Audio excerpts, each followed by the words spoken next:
Imagine करो सुबह 6 बजे उठना, उठते ही 2 बार पूल में डाइव मारना, वीक में 50 माइल्स स्विम करना, रोजाना 10,000 कैलोरीज कंज्यूम करना, फिर मैंडेटरी नैप्स लो और पूरे डार्कनेस में परफेक्ट रेस रिहर्स करो। ये डिसिप्लिन था जिसे माइकल फेल्प्स ने टोटल 28 मेडल्स जीते थे, उनमें से 23 गोल्ड मेडल्स थे। इसे आप डिसिप्लिन की इंपॉर्टेंस समझ सकते हो। पर अगर डिसिप्लिन इतना इंपॉर्टेंट है तो क्यों कुछ लोग कंसिस्टेंट नहीं रह पाते? मतलब वो गोल सेट करते हैं, फुल मोटिवेटेड भी रहते हैं और फर्स्ट डे, सेकेंड डे और थर्ड डे भी काफी अच्छा जाता है, लेकिन फोर्थ डे आते आते थोड़ी मोटिवेशन कम हो जाती है, डिसिप्लिन भी टूटने लगती है, फिर एट्थ डे में तो भूल ही जाते हैं कि कुछ गोल था। आपके साथ ऐसा ना हो, इसीलिए इस वीडियो में मैं शेयर करूंगा 5 स्टेप्स जो आपको डिसिप्लिन इंसान बना देगा। गोल्स दो टाइप के होते हैं, long term goals and short term goals. Long term goals में वो डिफाइन करो जो तुम अगले 1 साल या 5 साल में अचीव करना चाहते हो, और शॉर्ट टर्म गोल्स में जो लॉन्ग टर्म गोल्स हैं उसे कैसे अचीव करना है वो डिफाइन करो। जैसे एग्जांपल लो, मैं चाहता हूँ अगले 1 साल में एक बुक रीड करने का, तो उसके लिए मुझे रोज एक पेज रीड करना होगा। ये जो बुक रीड करना है वो लॉन्ग टर्म गोल हो गया, और डेली एक पेज रीड करना है ये शॉर्ट टर्म गोल हो गया। गोल डिफाइन करने से एक बात मिलता है, माइंड को क्लैरिटी होती है।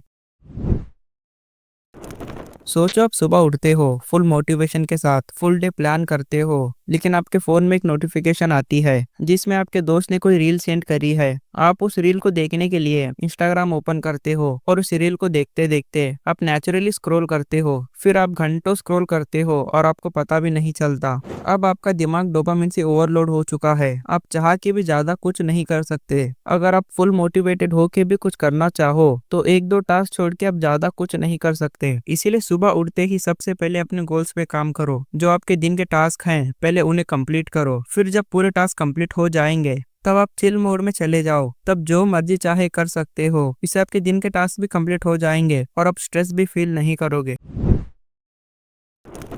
समझो आप सुबह उठते ही दिन के टास्क कंप्लीट करने में लग गए, पर बार बार ध्यान फोन की तरफ जा रहा है, दिमाग में बहुत सारे ख्याल आ रहे हैं, आपको काम में मन नहीं लग रहा। ये चीजें कॉमन है अगर आप पहले डोपामिन के लूप में फंस गए थे। इसका सोल्यूशन सिंपल है, कंटिन्यू घंटों काम करने के बजाय 1-2 घंटे काम करो, फिर 5 से 10 मिनट ब्रेक लो। इससे माइंड फ्रेश रहेगा। लेकिन याद रखना, इस ब्रेक में हाई डोपामिन वाली चीजें नहीं करनी, जैसे मोबाइल यूज करना, रील्स देखना या टीवी देखना। इस टाइम में आप बाहर जाके वॉक कर सकते हो या कोई लो डोपामिन वाली चीजें करो।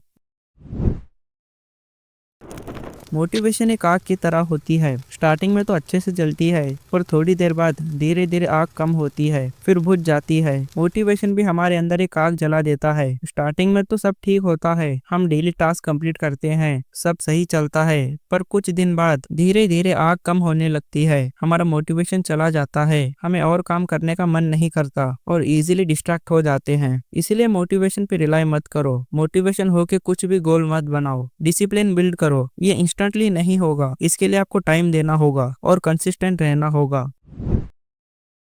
हफ्ते में एक दिन फिक्स करो, उस दिन सिर्फ 30 मिनट्स निकाल के फुल वीक को रिव्यू करो। उस हफ्ते आपने क्या किया, क्या टफ लग रहा है, कहाँ डिस्ट्रैक्ट हो रहे हो, सब प्लान के अकॉर्डिंग जा रहा है या नहीं, क्या तुम्हारे वीक पॉइंट्स है, कैसे उन्हें सही करना है, इस वीक में तुमने क्या गलती की, इससे आपको क्या पता चला। इससे आपको पता चलता है कि आप कहाँ डिस्ट्रैक्ट हो रहे हो, कहाँ वीक हो और कहाँ गलती कर रहे हो। एंड में बस इतना कहना चाहूंगा कि ये सब करके भी फायदा नहीं अगर तुम अपने माइंडसेट को नहीं बदलते। अगर तुम कंफर्ट जोन में डूब गए हो, तुम्हें वही लाइफ जीनी है, रोज उठो, रील्स स्क्रॉल करो, लोगों को जज करो, अपने आप पे टाइम ना दो, अपने स्किल्स को इम्प्रूव ना करो, तुम्हारे अंदर से वो आग आनी चाहिए, तुम्हें अपना माइंडसेट वैसा बनाना होगा। डिसिप्लिन रातों रात बिल्ड नहीं होगी, एक दिन आएगा जहां आप पूरे टास्क बहुत इजीली कंप्लीट कर लोगे, या एक ऐसा दिन आएगा जहां आपको कुछ भी करने का मन नहीं करेगा, एक टास्क कंप्लीट करना भी मुश्किल लगेगा। जब भी ऐसा लगे तो अपने गोल्स को याद करो, सोचो क्यों तुमने स्टार्ट किया था। अगर तुम अब सीरियस हो गए हो तो ये स्टेप्स अप्लाई करो और चेंज देखो।